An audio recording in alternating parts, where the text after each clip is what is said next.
नमस्कार दोस्तों, मैं अनीता कुमारी, मेरे YouTube channel Anita study centre. दोस्तों आज आपके लिए लेकर आई हूँ सर्वनाम किसे कहते हैं, इसके कितने भेद है, सभी भेदों की परिभाषा।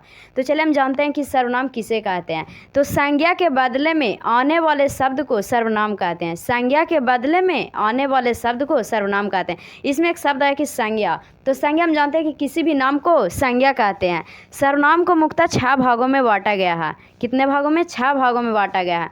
पहला पुरुषवाचक सर्वनाम, दूसरा निश्चयवाचक सर्वनाम, तीसरा अनिश्चयवाचक सर्वनाम, चौथा संबंधवाचक सर्वनाम, पांचवा प्रश्नवाचक सर्वनाम, छठा निजवाचक सर्वनाम।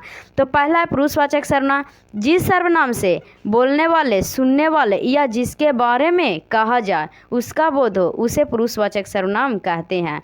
पुरुषवाचक सर्वनाम किसे कहते हैं? जिस सर्वनाम से बोलने वाले, सुनने वाले या जिसके बारे में कहा जाए उसका बोध हो उसे पुरुषवाचक सर्वनाम कहते हैं। जैसे मैं, मैंने, हम लोग, आप, आपको, वह, उसका आदि। निश्चयवाचक सर्वनाम, तो जिस सर्वनाम से किसी निश्चित वस्तु का बोध होता, निश्चित वस्तु का बोध होता उसे निश्चयवाचक सर्वनाम कहते हैं। जैसे यह, वह, ये, वे। कोई निश्चित वस्तु के लिए यह का बोध प्रयोग किया जाता, वह या वे। नेक्स्ट है अनिश्चयवाचक सर्वनाम। तो अनिश्चयवाचक सर्वनाम का इसका भेदे में परिभाषा है। आ माने नहीं और निश्चय माने निश्चय। जिस सर्वनाम से किसी निश्चित वस्तु का बोध नहीं होता है उसे अनिश्चयवाचक सर्वनाम कहते हैं। किसी निश्चित वस्तु का बोध नहीं होता है, जैसे कोई, कुछ।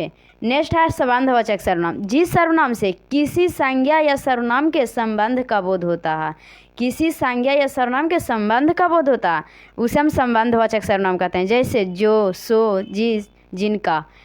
नेक्स्ट है प्रश्नवाचक सर्वनाम। जिस सर्वनाम से प्रश्न का बोध होता, किसका बोध होता? प्रश्न का बोध होता, उसे हम प्रश्नवाचक सर्वनाम कहते हैं। जैसे कौन, क्या। नेक्स्ट है निजवाचक सर्वनाम। तो जिस सर्वनाम से अपने या निज का बोध होता उसे निजवाचक सर्वनाम कहते हैं। जैसे आप कहने से सिर्फ अपने आप का बोध होता। Thank you so much.